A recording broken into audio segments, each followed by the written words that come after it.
ವಿರಾಮದ ಅನಂತರ ಸಾನ್ನಿಧ್ಯದ ಸಂಚಿಕೆಗೆ ಮತ್ತೆ ಪ್ರೀತಿಪೂರ್ವಕ ಸ್ವಾಗತ. ಬಹಳ ವಿಶಿಷ್ಟವಾದಂತಹ ಈ ನಂದಿಕೇಶ್ವರ ದೇವಾಲಯದಲ್ಲಿ ಇರುವಂತಹ ಈ ಮರದ ವಿಗ್ರಹಗಳು ಬಹಳಷ್ಟು ಅಂಶಗಳನ್ನು ಹೊಂದಿದೆ. ಇಲ್ಲಿ ಉಮ್ಮಲತಿ ಎನ್ನುವಂತಹ ಒಂದು ವಿಶಿಷ್ಟವಾದಂತಹ ಸ್ತ್ರೀ ದೈವವಿದೆ. ಅದರ ಜೊತೆಯಲ್ಲಿ ಶಾಸ್ತಾರ ಎನ್ನುವಂತಹ ಮರದ ಮೂರ್ತಿಯೂ ಕೂಡ ಇದೆ. ಈ ಎಲ್ಲ ಮೂರ್ತಿಗಳ ಹಿನ್ನೆಲೆಯಲ್ಲಿ ಒಂದೊಂದು ಜಾನಪದೀಯವಾದಂತಹ ಕಥೆಗಳು ಇವೆ. ಈ ಎಲ್ಲ ಕಥೆಗಳು ಕೂಡ ಬಹಳ ರೋಚಕವಾಗಿದೆ. ಈ ದೇವಸ್ಥಾನದ ಪ್ರಧಾನ ಗರ್ಭಗುಡಿಯ ಮೇಲ್ಛಾವಣಿಯಲ್ಲಿ ಬಹಳಷ್ಟು ಆಕರ್ಷಕವಾದಂತಹ ಸ್ತ್ರೀ ದೈವಗಳ ವಿಗ್ರಹಗಳು ಇವೆ. ಸುಮಾರು 27 ಪ್ರಧಾನ ವಿಗ್ರಹಗಳು ಇರುವಂತಹ ಈ ಪ್ರಧಾನ ನಂದಿಕೇಶ್ವರನ ಗರ್ಭಗುಡಿಯ ಮೇಲ್ಛಾವಣಿಯಲ್ಲಿ ಸಪ್ತಮಾತೃಕೆಯರ ರೂಪದಲ್ಲಿ ಕೆಲವು ವಿಗ್ರಹಗಳು ಬಹಳ ಆಕರ್ಷಕವಾಗಿವೆ. ಇಲ್ಲಿ ಪ್ರತಿ ದಿವಸವೂ ಕೂಡ ದರ್ಶನ ಸೇವೆ ನಡೀತಿದೆ. ಪ್ರತಿ ದಿವಸ ರಾತ್ರಿಯ ಹೊತ್ತು ನಡೆಯುವಂತಹ ಈ ದರ್ಶನ ಸೇವೆಯಲ್ಲಿ ಅನೇಕ ಜನರು ಬಂದು ಇಲ್ಲಿ ತಮ್ಮ ಪ್ರಾರ್ಥನೆಯನ್ನು ನೆರವೇರಿಸಿಕೊಂಡು ನಿವೇದಿಸಿಕೊಂಡು ಸಂಪ್ರಾರ್ಥಿತರಾಗ್ತಾರೆ. ಇಷ್ಟೇ ಅಲ್ಲದೆ ತಿಂಗಳಿಗೆ 2 ಬಾರಿ ಹಗಲಿನಲ್ಲಿ ಕೂಡ ದರ್ಶನ ಸೇವೆಯನ್ನು ಇಲ್ಲಿಯ ಆಡಳಿತ ಮಂಡಳಿಯವರು ಹಮ್ಮಿಕೊಂಡಿದ್ದಾರೆ.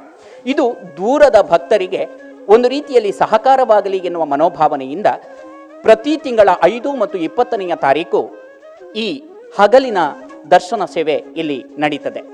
ಇಂತಹ ಬಹಳಷ್ಟು ಆಕರ್ಷಕವಾದಂತಹ ಅಂಶಗಳನ್ನು ಪುರಾತನದಿಂದ ಸಾಗಿ ಬಂದು ಧಾರ್ಮಿಕ ವಿಧಿವಿಧಾನಗಳ ಜೊತೆಯಲ್ಲಿ ಸಾಗಿ ಬಂದಿರುವಂತಹ ಈ ದೇವಾಲಯದಲ್ಲಿ ಆಧುನಿಕವಾದಂತಹ ಮನೋವೃತ್ತಿಯ ಅಂಶಗಳು ಇರುವುದು ಸೋಜಿಗ. ನಿಜಕ್ಕೂ ಕೂಡ ಒಂದು ಅಭೂತಪೂರ್ವವಾದಂತಹ ದೇವಾಲಯ ಮೆಕ್ಕೆಕಟ್ಟು ಶ್ರೀ ನಂದಿಕೇಶ್ವರ ದೇವಾಲಯ.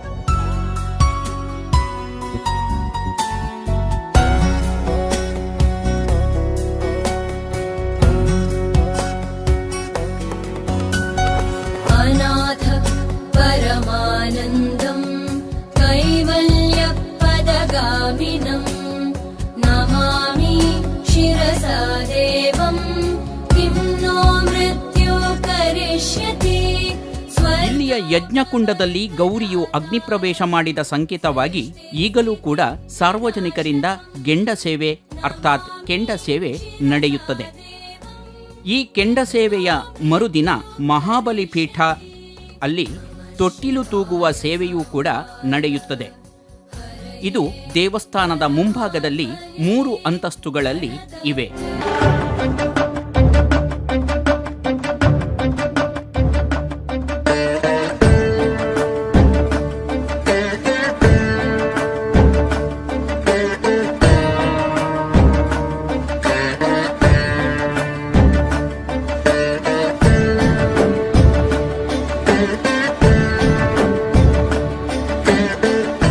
ಪ್ರೀತ್ಯರ್ಥವಾಗಿ ವಿಶೇಷ ನೈವೇದ್ಯ ಸೇವೆ ಪ್ರತಿ ಸಂಕ್ರಾಂತಿಯ ಮರುದಿನ ಗ್ರಾಮಸ್ಥರಿಂದ ರಾತ್ರಿ ವಿಶೇಷವಾದಂತಹ ತಿಂಗೋಡು ಪೂಜೆ ನಡೆಯುತ್ತದೆ. ಮೆಕ್ಕೆಕಟ್ಟು ಕೆಂಡ ಸೇವೆಗೆ ವಿಶೇಷವಾದಂತಹ ಮಹತ್ವವಿದೆ. ಸಂತಾನ ಭಾಗ್ಯಕ್ಕಾಗಿ ಹರಕೆ ಹೊತ್ತವರ ಮನೋಸಂಕಲ್ಪ ಸಿದ್ಧಿಯಾಗಿ ಅವರು ಸಹಸ್ರ ಸಂಖ್ಯೆಯಲ್ಲಿ ಈ ಸಂದರ್ಭದಲ್ಲಿ ಶ್ರೀ ನಂದಿಕೇಶ್ವರ ದೇವಾಲಯದ ಆವರಣದಲ್ಲಿ ತಾವು ಉಪಸ್ಥಿತರಿರುತ್ತಾರೆ.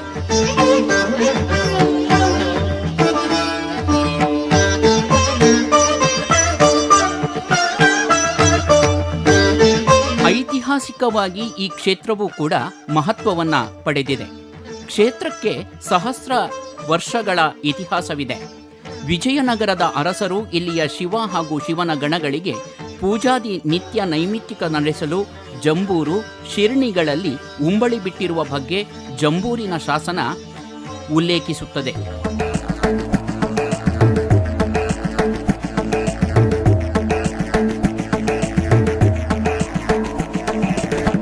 ಇಲ್ಲಿದ್ದ ಪ್ರಾಚೀನ ಕಾಷ್ಠ ವಿಗ್ರಹಗಳನ್ನು ರಾಷ್ಟ್ರೀಯ ಆಸ್ತಿಯನ್ನಾಗಿ ಪರಿಗಣಿಸಲಾಗಿರುವುದರಿಂದ ಕ್ಷೇತ್ರದ ಭವ್ಯವಾದ ಇತಿಹಾಸ ಘನತೆಗೆ ಇದು ಹಿಡಿದ ಕನ್ನಡಿಯಾಗಿದೆ.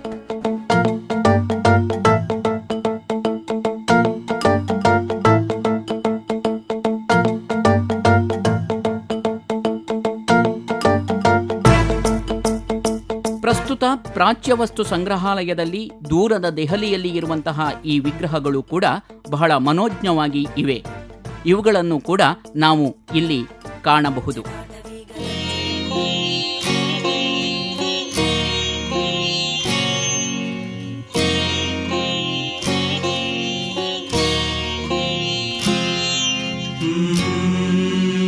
ಮೆಕ್ಕೆಕಟ್ಟು ಸಮೀಪದಲ್ಲಿಯೇ ಜಂಬೂರು ಉದ್ಭವ ಶಿವ ದೇವಸ್ಥಾನ, ಜಾಬಾಲಿ ಮಹರ್ಷಿ ಆಶ್ರಮ ಎನ್ನಲಾದ ಜೋಮೇರಿ, ಜಾಬಾಲಿ ಮಹರ್ಷಿ ತಪಸ್ಸು ಮಾಡಿದಂತಹ ಸ್ಥಳ, ರಥಕಟ್ಟೆಯೂ ಕೂಡ ಇಲ್ಲಿಯ ಆಸುಪಾಸಿನ ಬಹಳ ಪವಿತ್ರವಾದಂತಹ ಕ್ಷೇತ್ರಗಳು. ದೇವಸ್ಥಾನವನ್ನು ಇತ್ತೀಚಿನ ದಿನಗಳಲ್ಲಿ ಹಂತ ಹಂತವಾಗಿ ಜೀರ್ಣೋದ್ಧಾರ ಮಾಡಲಾಗಿದೆ. ದೇವಸ್ಥಾನದ ಪ್ರಾಕಾರಗಳನ್ನು ಅಭಿವೃದ್ಧಿಪಡಿಸಲಾಗಿದೆ. ಪೌಳಿ ಪ್ರದಕ್ಷಿಣಾ ಪಥವನ್ನು ಅಚ್ಚುಕಟ್ಟಾಗಿ ರೂಪಿಸಲಾಗಿದೆ. ದೇವಳದ ಪಕ್ಕದಲ್ಲಿಯೇ ಭೋಜನ ಶಾಲೆಯ ನಿರ್ಮಾಣ ಆಗಿದೆ. ದೇವಳದ ಎದುರು ಆಕರ್ಷಕವಾಗಿ ಶೆಡಿಕಟ್ಟೆಗಳನ್ನು ರಚಿಸಲಾಗಿದೆ. ಹೀಗೆ ಹಲವಾರು ಅಭಿವೃದ್ಧಿ ಕಾರ್ಯಗಳ ಹಿಂದೆ ಕೊಳಕೆರೆ ಕಿಶನ್ ಹೆಗ್ಡೆಯವರ ಮಹತ್ತರವಾದಂತಹ ಪಾತ್ರವನ್ನು ಸ್ಮರಿಸಬಹುದು.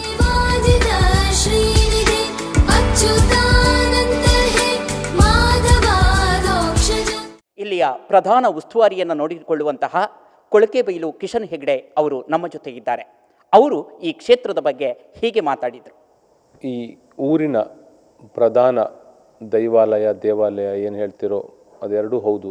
ಯಾಕಂತ ಹೇಳಿದರೆ ಇಲ್ಲಿ ದೈವಾಲಯವಾಗಿದ್ದು ದೇವಾಲಯದ ರೀತಿಯ ಧ್ವಜಸ್ತಂಭ ಇನ್ನಿತರ ವೈದಿಕ ಆರಾಧನೆಗಳು ಇಲ್ಲಿ ನಡೀತದೆ.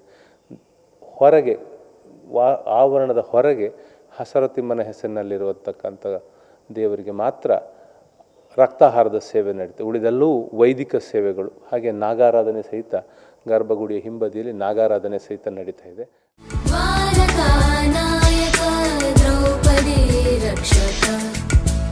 ದೇವಸ್ಥಾನವನ್ನು ಶಿರಿಯಾರ ಕೊಳಕೆಬೈಲಿನ ಬಂಟರ ಪ್ರಮುಖರು ನಿರ್ಮಿಸಿದರು ಎನ್ನುತ್ತದೆ ಇಲ್ಲಿಯ ಇತಿಹಾಸ.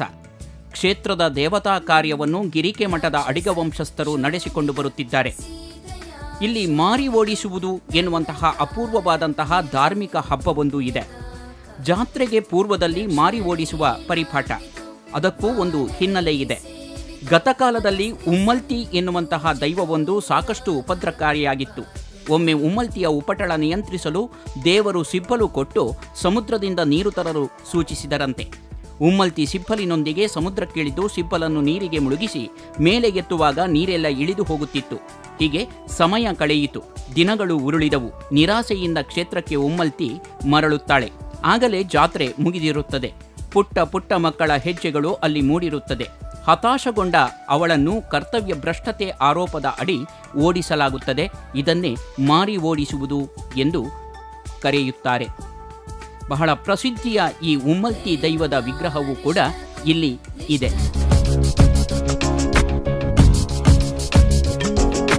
ವಾಸುದೇವಂ ಹೃಷಿಕೇಶಂ ವಾಮನಂ ಜಲಶಾಯಿನಂ ಜನಾರ್ದನಂ ಹರಿಂ ಕೃಷ್ಣಂ ಶ್ರೀವಕ್ಷಂ ಗರುಡಧ್ವಜಂ.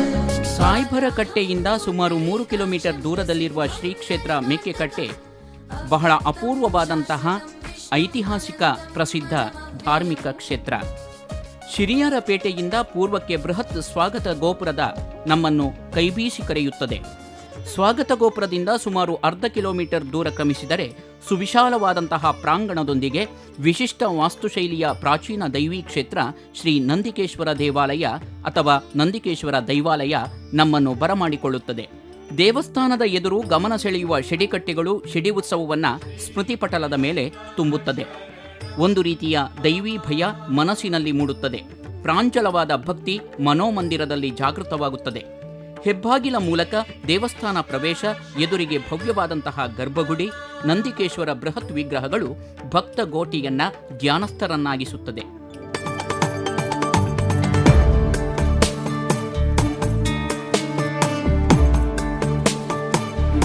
ತುಂಬ ಭಕ್ತಾದಿಗಳು ಇಲ್ಲಿ ಪ್ರತಿ ತಿಂಗಳು 5ನೇ ತಾರೀಕು ಹಾಗೂ 20ನೇ ತಾರೀಕು ದರ್ಶನ ಸೇವೆ ಇರ್ತದೆ. ಅದಕ್ಕೂ ಸಹ ಹೊರಗಿನ ತುಂಬ ಜನ ಎಲ್ಲ ಬರ್ತಾರೆ.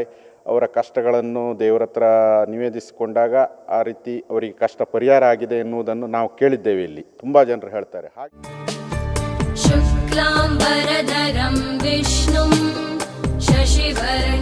ದೇವಸ್ಥಾನದ ಹೊರಾಂಗಣದ ನೆಲ ಸಮತಟ್ಟು ಕೆಲಸ ಪ್ರಗತಿಯಲ್ಲಿ ಇದೆ. ಶ್ರೀದೇವರ ಹೊರವಲಯದ ಉತ್ತರಕ್ಕೆ ಶಿಲೆಕಲ್ಲಿನ ಪಾಗಾರ ರಚನೆ, ಶ್ರೀದೇವರ ಹೆಬ್ಬಾಗಿಲಿನ ಎದುರು ಶಿಲೆ ಚಪ್ಪಡಿ ಹಾಸುವುದು, ಹೆಬ್ಬಾಗಿಲಿನ ಉಪ್ಪರಿಗೆ ಇತ್ಯಾದಿ ಕಾಮಗಾರಿಗಳು ಕೂಡ ಆಡಳಿತ ಮಂಡಳಿಯ ಮುಂದಿದೆ. ಶಾಂತಾಕಾರಂ ಭುಜಗಶಯನಂ ಪದ್ಮನಾಭಂ ಸುರೇಶಂ ವಿಶ್ವಾಧಾರಂ ಗಗನ ಸದೃಶಂ ಮೇಘವರ್ಣಂ ಶುಭಾಂಗ ಬಹಳ ಅಪೂರ್ವವಾದಂತಹ ಒಂದು ಧಾರ್ಮಿಕ ಐತಿಹಾಸಿಕ ಪ್ರಸಿದ್ಧವಾದಂತಹ ಮೆಕ್ಕೆಕಟ್ಟು ಶ್ರೀ ನಂದಿಕೇಶ್ವರ ದೇವಾಲಯ ದೈವಗಳ ನೆಲೆವೀಡು. ಈ ದೇವರುಗಳ ನೆಲೆವೀಡಿನಲ್ಲಿ ಭಕ್ತರ ಸಂಪ್ರಾರ್ಥನೆಯ ಒಕ್ಕರಲ ವಿನಂತಿಗೆ ಈ ಎಲ್ಲ ದೇವರುಗಳು ತಥಾಸ್ತು ಎನ್ನುವಂತಹ ಒಂದು ಅಪೂರ್ವವಾದಂತಹ ಸಾನ್ನಿಧ್ಯವನ್ನು ಮೆಕ್ಕೆಕಟ್ಟು ದೇವಾಲಯ ಹೊಂದಿದೆ. ಈ ದೇವಾಲಯ ಭಕ್ತರ ಎಲ್ಲ ಆಸೆಗಳನ್ನು ಆಶೋತ್ತರಗಳನ್ನು ಈಡೇರಿಸಲಿ ಎನ್ನುವುದೇ ನಮ್ಮ ಹರಕೆ ಹಾರೈಕೆ. रचयाखिल दर्शन तत्त्वविदं भव शङ्कर देशिक मे शरणम्।